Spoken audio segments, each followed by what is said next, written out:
Thank you for taking the time to learn more about becoming a candidate for the Oneida Business Committee.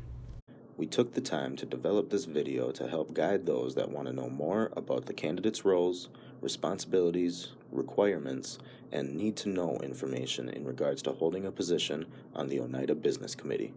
In this video, we will provide a brief Oneida history, overview of the Oneida Constitution, government information and statistics, duties and responsibilities, and finally, candidate requirements and rules.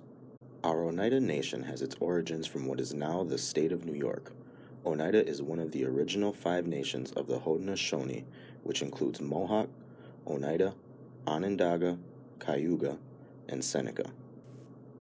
In 1821 and 1822, Oneidas entered into agreements with the Menominee, which resulted in Oneidas relocating to Menominee territory. In 1831 and 1832, the Menominee entered into treaties with the United States and ceded 500,000 acres for resettlement of the New York Indians, including the Oneida. The Oneida entered into the 1838 treaty with the Oneida, under which the United States set aside the present 65,400-acre Oneida Reservation, and the nation ceded its interest in the remainder of the 500,000 acres set aside in the Menominee treaties. So now that we have the same baseline information on the establishment of the current reservation boundaries, we move into key federal government policies which led to Oneida adopting our current constitution. During the midst of all the challenges facing the Oneida people during the early 1900s, our relatives at this time determined that adopting an Indian Reorganization Act constitution was necessary to ensure continuation of Oneida's government. Oneida's constitution was adopted on November 14, 1936, and was last amended in 2015. The document is the governing document form which all subsequent Oneida laws derive their support. The Constitution itself identifies the number of business committee positions to be elected. The positions include the chairman, vice chairman, secretary, treasurer, and 5 council members. It also identifies the basic roles and responsibilities for each position. For the chairman, they are presiding over all council meetings, performing the usual duties of a chairman, and exercising any authority delegated to him by the council, voting only in the case of a tie. For the vice chairman, they are assisting the chairman when called upon to do so, presiding in the absence of the chairman, and when so presiding, he shall have all the rights, privileges, and duties, as well as the responsibilities of the chairman. For the secretary, they are conducting all tribal correspondence and keeping an accurate record of all matters transacted at council meetings. For the treasurer, they are accepting, receiving receipt for, preserving, and safeguarding all funds in the custody of the council, depositing all funds in such depository as the council shall direct faithful recording of such funds, reporting on all receipts and expenditures and the amount and nature of all funds at each regular meeting of the General Tribal Council and at such other times as requested by the Council or by the Business Committee. Finally, the Constitution identifies who is eligible to hold an elected position and who elects them. This transitions us to the government information portion of the video. Article 3 of Oneida's Constitution identifies that the General Tribal Council is the non-elected governing body of the nation. GTC is only in session when 75 or more members are gathered at a duly called meeting. GTC is comprised of all enrolled Oneida 18 years and older. Oneida Business Committee is elected from the GTC. Qualifications to become elected to the BC are enrolled Oneida, 21 years or older, and a resident of Brown or Outagamie County. Now we are going to talk about some Oneida Nation statistical information. 17,326 total enrollment, with 4,467 on reservation, another 3,406 in Brown and Outagamie counties outside the Oneida Reservation, and 4,497 more in the state of Wisconsin outside of those 2 counties. 33% of enrolled Oneidas in Brown and Outagamie counties aged 25 years or older have a bachelor's degree or higher. 2,796 employees employed by the Oneida Nation.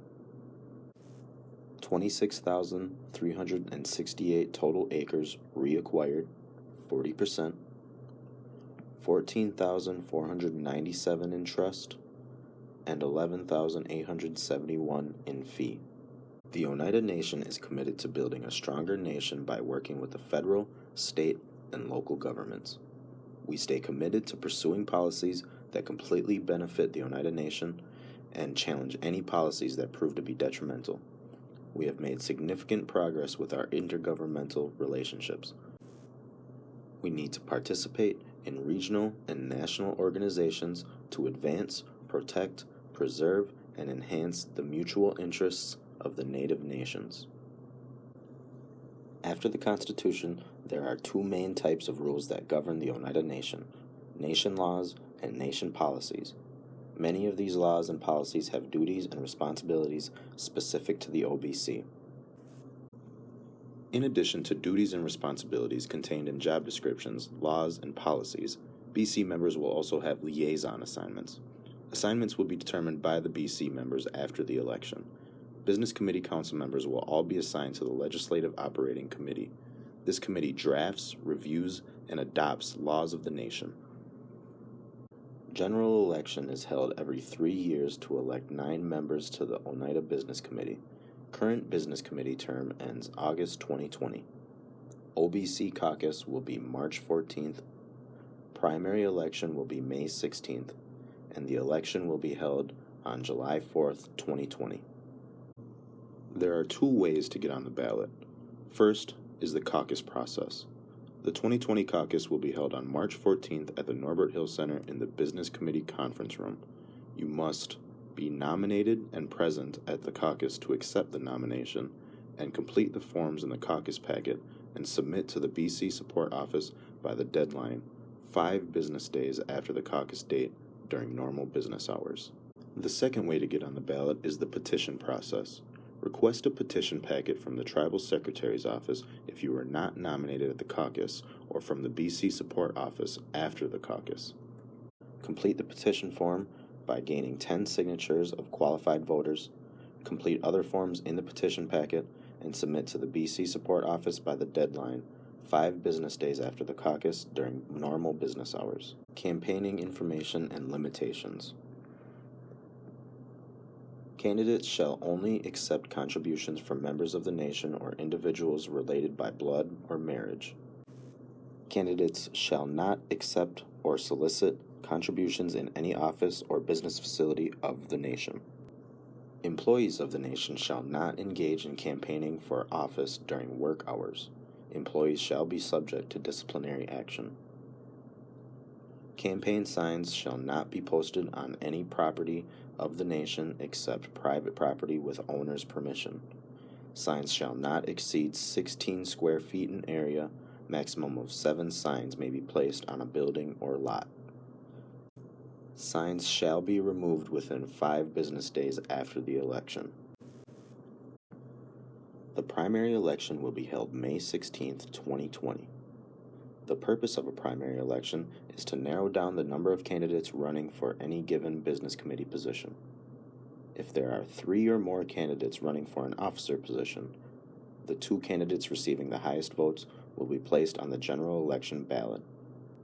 If there are 16 or more candidates running for the 5 council members' positions, the 15 candidates receiving the highest votes will be placed on the general election ballot.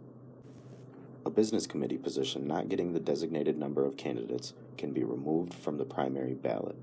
In the event of a tie, candidates who tie will be included on the ballot. This takes us through the primary election portion of the process. We intend to produce further videos that will talk about the actual election itself, the process following the election, and the inauguration of the new Oneida Nation Business Committee. Thank you for learning with us, and we hope this information was useful in your bid to become a candidate in 2020.